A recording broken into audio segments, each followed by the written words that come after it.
2024 সালের ঘটনা। টেক্সাসের হুইস্টন বিমানবন্দরে এক চীনা বিজ্ঞানীকে নাটকীয়ভাবে গ্রেপ্তার করে FBI। তার বিরুদ্ধে অভিযোগ ছিল মারাত্মক। না, তিনি কোনো দেশের নিউক্লিয়ার কোড চুরি করেননি কিংবা চুরি করেননি কোনো অত্যাধুনিক ফাইটার জেটের নকশা।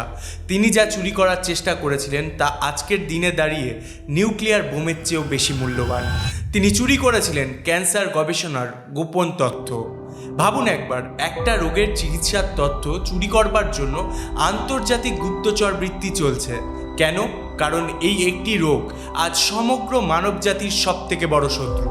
বর্তমানে এই ঘাতক রোগটির ভীষণ প্রভাব দেখা যাচ্ছে আমাদের দেশেও। তাই রোগটি সম্পর্কে সঠিক জ্ঞান থাকলে এর নিরাময়ও সহজ হবে। এই ভিডিওটি সেই পথই দেখাতে চলেছে। ক্যান্সারকে বোঝার জন্য আমাদের আগে নিজেদের শরীরকে বুঝতে হবে। আমাদের শরীর হলো ট্রিলিয়ন কোষের একটি বিশাল সাম্রাজ্য।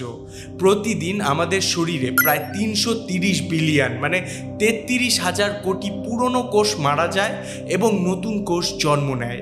এটি একটি অবিরাম প্রক্রিয়া। আমাদের ত্বক, আমাদের রক্ত, আমাদের তন্ত্র সবই প্রতিনিয়ত নিজেদের সম্পূর্ণ ধ্বংস করে নতুন করে গড়ে তুলছে। কিন্তু সমস্যা তখন হয় যখন এই সুশৃঙ্খল প্রক্রিয়ায় একটি গ্লিচ বা ত্রুটি দেখা দেয়। সহজ কথায়, ক্যান্সার হলো আমাদের শরীরের সফটওয়্যার অর্থাৎ ডিএনএতে হওয়া একটি মিউটেশন বা পরিবর্তন।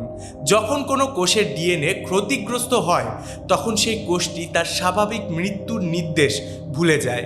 সে তখন নিজেকে ডন মনে করে। সে তখন নিজেকে মেরে ফেলার পরিবর্তে পাগলের মতো অনিয়ন্ত্রণভাবে নিজের কপি বানাতে শুরু করে। 1 থেকে 2, 2 থেকে 4, 4 থেকে 16। এই বিদ্রোহী কোষগুলোর দলই হলো টিউমার। আর যখন এই বিদ্রোহী কোষগুলো রক্ত বা লিম্ফ সিস্টেমের মাধ্যমে শরীরের অন্য জায়গায় ছড়িয়ে পড়ে এবং নতুন ঘাঁটি তৈরি করে, তাকে বলা হয় মেটাস্ট্যাটিস। এটাই ক্যান্সারের সবচেয়ে ভয়ঙ্কর রূপ। এই একটি রোগ আজ সমগ্র মানবজাতির সবথেকে বড় শত্রু। প্রতি বছর ভারতে প্রায় 14 লক্ষ মানুষ ক্যান্সারে আক্রান্ত হয় এবং 9 লক্ষ মানুষ মারা যায়। কিন্তু দুঃখের বিষয় কি জানেন? এখনও পর্যন্ত ক্যান্সারের স্পেসিফিক কিছু প্রচলিত চিকিৎসা রয়েছে, যেমন কেমোথেরাপি, রেডিয়েশন, এছাড়া hormonal therapy, targeted therapy, immunotherapy, যা খুবই ব্যয় সাপেক্ষ, যা সাধারণ মানুষ অ্যাফোর্ড করতে পারে না। যে কারণে এই রোগে মৃত্যুর হার বেশি। সাধারণ মানুষ কেমোথেরাপি এফোর্ড করতে পারলেও এই প্রক্রিয়া সম্পূর্ণ নির্ভরযোগ্য নয়। সহজ ভাষায় বললে এর কাজ হলো কেমিক্যাল দিয়ে শরীরের দ্রুত হারে বেড়ে চলা কোষগুলোকে মেরে ফেলা। সমস্যা হলো কেমোথেরাপি ক্যান্সারের কোষ এবং সুস্থ কোষের মধ্যে পার্থক্য করতে পারে না। যে কারণে আমরা দেখি যে চুলের ফলিকল, তন্ত্রের আস্তরণ এবং অস্থিমজ্জার সুস্থ কোষগুলো মারা পড়ে। এই জন্য কেমোথেরাপি চলাকালীন রোগীদের চুল পড়ে যায় এবং তারা অত্যন্ত দুর্বল হয়ে পড়েন।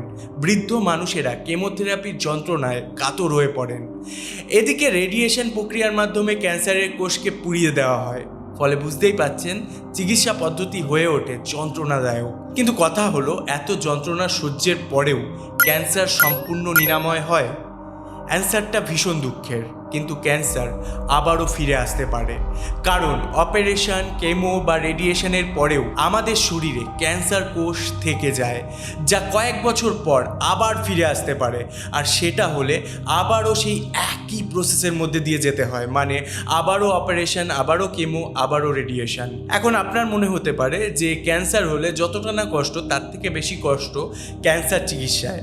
এই একই প্রশ্নের উত্তর খুঁজতে গিয়ে আমি জানতে পারি আয়ুর্বেদেও ক্যান্সারের চিকিৎসা হয়, যেটা আবার পেইনলেস প্রক্রিয়ায়। মানে এই চিকিৎসা তাদের জন্য উপকারী যাদের কেমো বা রেডিয়েশন নেওয়ার শারীরিক ক্ষমতা নেই। কিন্তু এই প্রক্রিয়াটি কিভাবে হয় তা নিয়ে আমার তেমন কোনো ধারণা নেই। বিশেষত ইন্টারনেটে আয়ুর্বেদের ক্যান্সার চিকিৎসা বলে সার্চ করলে এই প্রক্রিয়ার তেমন কোনো তথ্য নেই বললেই চলে। তাই আমার শহরের সেরা কিছু আয়ুর্বেদিক হাসপাতালের গুগল রিভিউ দেখছিলাম। একটি হাসপাতালের নাম বারবার উঠছিল, সেটা হলো পুনর্জন আয়ুর্বেদা হসপিটাল। এই হসপিটালটি কালীঘাটেই অবস্থিত। এদিকে আবার তারা ইউটিউবে বিশেষভাবে অ্যাক্টিভ থাকায় আমি তাদের টিমের সাথে যোগাযোগ করলাম আয়ুর্বেদ ক্যান্সারের চিকিৎসার প্রক্রিয়া জানবার জন্য। They said, come and see. আমি সময় নষ্ট না করেই বললাম হোয়াই নট। তাই ভিডিওটির এই অংশে আমি যাচ্ছি পুনর্জন আয়ুর্বেদা হসপিটালে এবং বোঝার চেষ্টা করব আয়ুর্বেদে ক্যান্সারের চিকিৎসা কতটা এগিয়েছে এবং এটা কি হতে পেরেছে ক্যান্সার চিকিৎসার নির্ভরযোগ্য মাধ্যম। আপনি যদি ইউটিউবে গিয়ে সার্চ করেন ক্যান্সার, তাহলে আপনি দেখতে পারবেন অনেক হিন্দি ইউটিউবারদের ভিডিও। বাংলা ইউটিউবে কিন্তু ক্যান্সার সম্বন্ধিত অত নলেজেবল ভিডিও নেই। আমার মনে হয় এটা করা উচিত, কারণ ক্যান্সার যখন কারোর জীবনে নেমে আসে তখন তার জীবনই নয়, তার গোটা পরিবারের জীবনে নেমে আসে অভিশাপ। আর এই মারণ রোগের সঠিক চিকিৎসার উপায় খুঁজতে খুঁজতে আজ আমি এখানে, আর সঠিক উত্তর এক্সপার্টরাই দিতে পারে। তাই আমি চলে এসেছি সোজাসুজি পুনর্জন আয়ুর্বেদা হাসপাতালে। আমরা সাধারণত ক্যান্সার শব্দটি শুনলেই ভয় পেয়ে যাই, কারণ ভারতবর্ষের 9টি পরিবারের মধ্যে একটি পরিবার ক্যান্সারে আক্রান্ত হয়, আর এই আক্রান্তদের মধ্যে 3 জনের মধ্যে 1 জন মারা যায়। আর এই ক্যান্সারের চিকিৎসা জটিল, কষ্টদায়ক এবং ব্যয়বহুল, তাই ভয় পাওয়াটা স্বাভাবিক। কিন্তু পুনর্জন আয়ুর্বেদা হাসপাতাল সেই ধারণা কি বদলেছে? জানবো এখানে আসা পেশেন্টদের থেকে। আচ্ছা, নমস্কার। নমস্কার, আপনার নাম কি? নিখিল কুমার রায়। আচ্ছা, আপনি কতদিন ধরে সাফার করছেন ক্যান্সারটা? বছর 2। এর আগে কি ট্রিটমেন্ট করেছিলেন মোটো? এর আগে সুগারের ট্রিটমেন্ট করেছি। আপনি জানতে পারলেন কি করে যে আপনার ক্যান্সার? ওই সুগারের ট্রিটমেন্ট করতে গিয়ে জানতে পারলাম যে হঠাৎ একজন বললো তোর পা শুরু হয়ে যাচ্ছে, ভুঁড়িটা বেড়ে যাচ্ছে।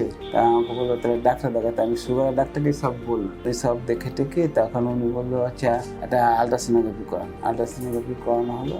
রিপোর্ট নিয়ে পরের দিন ডাক্তারকে দেখাতে গেলাম, তখন ডাক্তার বললো আপনার পেটে মনে হয় জল জমেছে, যা বুঝলি জল জমেছে। তা সেই মতন উনি মেডিসিন দিল, বললো 1 মাসের মেডিসিন দিচ্ছি, 20 দিন পরে তুমি একটা আলট্রাসোনোগ্রাফি করে আমার কাছে আসো। দেখে বলছি যে হ্যাঁ তোমার ক্যান্সারই, তবে প্রথম স্টেজ, তা ভয়ের ব্যাপার না। তখনই আমি মাথায় ঢুকে গেল যে না, আমি আর চিকিৎসা এখানটা করবো না। তা আমার টেস্ট না করে আমি চেন্নাই চলে। আচ্ছা, আপনি মানে এখানে খরচ না করে একটা ভালো জায়গায় গিয়ে সেই মতন চেন্নাইতে গিয়ে এক হসপিটালে করলাম। ওনারা টেস্ট করলো, ওখানেও টেস্ট করার পরে ওরা খুঁজে পেলো অ্যাপেন্ডিসাইটিসের ওখানটায় ওই সিস্টের মতন হয়েছে, টিউমার টাইপের। তা ওনারা ডিসিশন নিলো, সেই মতন ওরা অপারেশন করলো। তাতে 1.5 মাস মতন ওখানে ছিলাম। টেস্ট করলো, বলো ওকে আছে, এবার তুমি বাড়ি চলে যেতে বলো। তারপর থেকে আমি 3 মাস অন্তর অন্তর ডাকে যাই। তখন আমরা অপারেশন করে বললো যে 100%-এর মধ্যে 100% আমরা সিস্ট বার করতে পারিনি। তার মানে পুরোপুরি ঠিক হয়নি প্রচলিত চিকিৎসাতে, তুলতে পারিনি। এই হচ্ছে ব্যাপার। তারপর আপনাদের এই অ্যাড্রেস পেলাম, দেখে আয়ুর্বেদিক ব্যাপারটা কি আছে দেখিনি। আমার একটু মনে হলো যে এখান থেকে কিছু পাওয়া যেতে পারে, সেই জন্য আমি। তো এই পরিবারটির কথা শুনে আপনারা কি বুঝলেন? সেটা হলো তারা অনেক কষ্টের মধ্যেও ফাইট করে চলেছে। কিন্তু এই পরিবারটা শুধু একটা নয়, এরকম ভারতবর্ষে অসংখ্য পরিবার রয়েছে যারা অনেক আশা নিয়ে এখানে আসে। তাদের কাছে পুনর্জন হলো একটি ভরসা। আর আমার মনে হয় পুনর্জন কোথাও না কোথাও এই ভরসাটা রাখতে পেরেছে, কারণ আমি একটা ভিডিও দেখেছি যেখানে একজন হাঁটতে পারতো না, চলতে পারতো না, সে এখন এখানে এসে আমি রসায়ন থেরাপি সম্পর্কে অবগত হলাম। এর অনেকগুলো ভালো দিক আছে। সব থেকে ভালো দিক হলো এটা সাধারণ মানুষের সাধ্যের মধ্যে। দ্বিতীয়ত, এটা রোগকে সম্পূর্ণরূপে নির্মূল করে, মানে যেখানে কোষের মিউটেশন স্টার্ট হয়, যা আমি ভিডিওর প্রথমেই ব্যাখ্যা করেছি, ঠিক সেখানে গিয়ে চিকিৎসা করে। আর এই কাজটা পুনর্জন হাসপাতাল প্রায় 20 বছর ধরে করছে এবং গর্বের সাথে। নমস্কার ডাক্তারবাবু, আমি এখানে এসেছি একটা বিশেষ উদ্দেশ্য নিয়ে। সেটা হলো ক্যান্সার এবং আয়ুর্বেদের সম্পর্কটা কি, এবং প্রথাগত বা প্রচলিত যে পদ্ধতিতে ক্যান্সার চিকিৎসা হয় সেখানে চিকিৎসার মধ্যে থাকে অনেক পেইন, এবং পুরোপুরি ক্যান্সারটা নির্মূল না হওয়ারও একটা সম্ভাবনা থাকে। তো আয়ুর্বেদ এখানে প্রচলিত চিকিৎসা থেকে কিভাবে আলাদা হয়ে যায় এবং কতটা অবদান রাখে ক্যান্সার চিকিৎসার ক্ষেত্রে, আমাকে একটু বুঝিয়ে বলুন। পুনর্জন আয়ুর্বেদ হসপিটালে আমরা যেটা করে থাকি যে ইমিউনোমডুলেশন থেরাপি থ্রু আমাদের রসায়ন মেডিসিন। আমরা এখানে যে মেডিসিনটা ব্যবহার করি আমরা সেটাকে রসায়ন মেডিসিন বলে থাকি। তো রসায়ন মেডিসিন যেটা করে যে প্রথমেই গিয়ে আমাদের শরীরে যেটা করে যে আমাদের ইমিউনিটিটা বাড়ায়। সেটা কেমনভাবে করে? প্রথমে যেটা বলতে হবে যে ক্যান্সার মূলত তখনই হয় যখন আমাদের ক্যান্সারের যে জেনেটিক কোড থাকে প্রতিটি সেলের, সেটা যখন চেঞ্জ হয়ে যায়, তো তখনই আমাদের শরীরে মানে আস্তে আস্তে ক্যান্সার শুরু হয়। তো এবং সেক্ষেত্রে কিছু কিছু জিনিসও আমাদের ক্যান্সারকে ইনস্টিগেট করে, যেমন আমাদের যে 3টে দোষ আমরা বলে থাকি, বাত পিত্ত কফ, এবং সাথে হচ্ছে আমাদের যে সপ্ত ধাতু, এবং এই কটা জিনিস যখন একদম দুর্বল অবস্থায় আসে তখন হচ্ছে একটা আইডিয়াল সিচুয়েশন হয় শরীরে যে ক্যান্সার উৎপন্ন হবে। এবং মেইনলি এখানে রেসপন্সিবল সেটা হচ্ছে আমাদের যে শুক্র ধাতু আছে এবং তার যে অগ্নি আছে, সেটি যখন খুবই দুর্বল হয়ে যায় এবং সেটি গিয়ে মেশে হচ্ছে অলরেডি আমাদের যে দুর্বল পিত্ত এবং কফ আছে সেটার সাথে।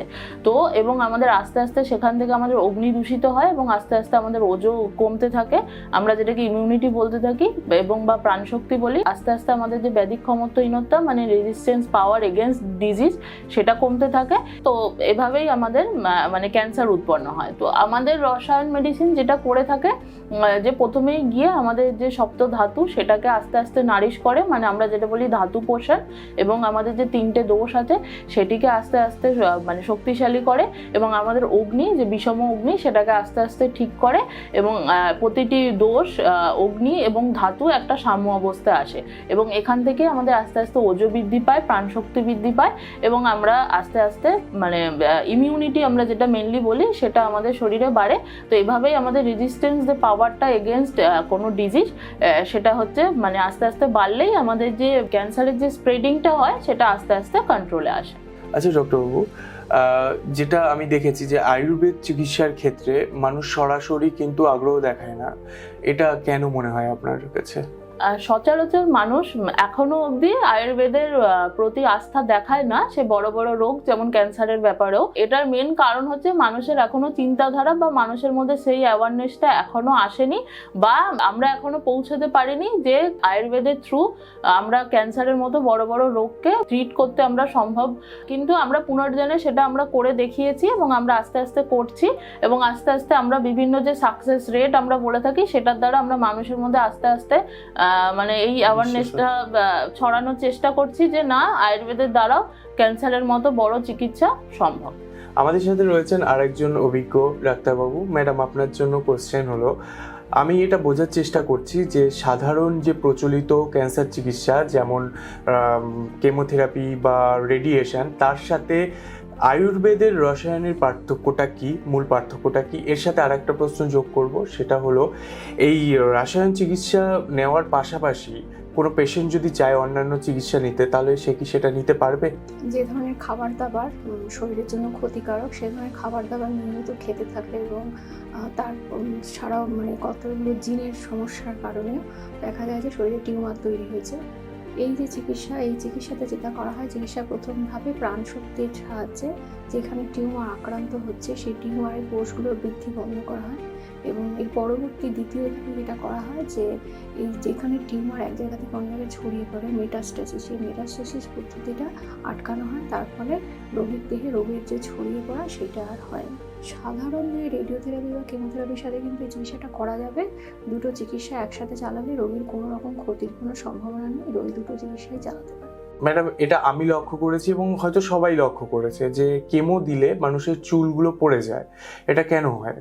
যারা কেমোথেরাপি করান তাদের কেমোথেরাপির পার্শ্ব প্রতিক্রিয়ার জন্যই চুল পড়ে, সবার হয় না, তবে অধিকাংশ ক্ষেত্রে হতে দেখা যায়। আবার যখন এই পার্শ্ব প্রতিক্রিয়া কয়েক মাস পরে চলে যায়, আবার তাদের নতুন করে মাথায় চুল গজাতে আরম্ভ করে। সব থেকে গুরুত্বপূর্ণ বিষয় হলো এখানকার ডক্টরদের সাথে কথা বলে যেটা বুঝতে পারলাম সেটা হলো এখানে ক্যান্সারের একদম সঠিক জায়গায় চিকিৎসা করা হয়, মানে যে কোষে মিউটেশন শুরু হয় সেই কোষটাকে নির্মূল করার কাজ করে এই চিকিৎসা। সব থেকে গুরুত্বপূর্ণ কথাটি শুনুন, ক্যান্সারকে হারানোর সব থেকে বড় চাবিকাঠি হলো আর্লি ডিটেকশন বা প্রাথমিক পর্যায়ে শনাক্তকরণ এবং চিকিৎসা। পুনর্জন আয়ুর্বেদা হাসপাতালের সঙ্গে কথা বলে আমি একটা জিনিস জানতে পারলাম যে অনেক ক্যান্সার রোগী প্রথমে সব ধরনের প্রথাগত চিকিৎসার চেষ্টা করেন, কিন্তু যখন ফল মেলে না তখন শেষ পর্যায়ে এসে পুনর্জন আয়ুর্বেদা চিকিৎসার দ্বারস্থ হন। কিন্তু যদি শুরু থেকেই পুনর্জন আয়ুর্বেদার চিকিৎসা নেওয়া হয় তাহলে কিন্তু ফলাফল আরও দ্রুত বা আরও ইতিবাচক হতে পারে। স্টেজ 1-এ ক্যান্সার ধরা পড়লে বাঁচার সম্ভাবনা 90%-রও বেশি থাকে। স্টেজ 4-এ সেটা নেমে আসে 10%-এর নিচে। তাই শরীরের কোনো অস্বাভাবিক পরিবর্তন দেখলে, যেমন দীর্ঘদিন কাশি, হঠাৎ ওজন কমে যাওয়া, অবহেলা করবেন না। গুগল করে নিজেই ডাক্তার হবেন না।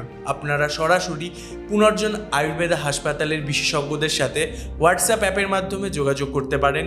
ক্যান্সার একটি মারণ রোগ, কিন্তু এটি অপরাজেয় নয়। ভয় পাবেন না, সচেতন হন, কারণ এই যুদ্ধে সচেতনতাই আপনার একমাত্র বুদ্ধি। তাই বন্ধুরা, যদি আপনাদের পরিচিত কারো ক্যান্সার থাকে, তাকে সঠিক তথ্য জানান এবং তার পাশে দাঁড়ান। আজকের মতো এখানেই শেষ করছি, দেখা হচ্ছে পরের ভিডিওতে। আর হ্যাঁ, হাসপাতালের ঠিকানা এবং যোগাযোগ নম্বর আমি নিচে ডেসক্রিপশনে দিয়ে দিয়েছি, স্ক্রিনে দেওয়া নাম্বারেও যোগাযোগ করতে পারেন। ভিডিওটিকে শেয়ার করুন যতক্ষণ না ভিডিওটি সেই মানুষটির কাছে পৌঁছাচ্ছে যার হয়তো এই ভিডিওটির সত্যিই দরকার আছে। আজ এইটুকুই। ভিডিওটি দেখার জন্য ধন্যবাদ। সুস্থ থাকবেন, আনন্দে থাকবেন।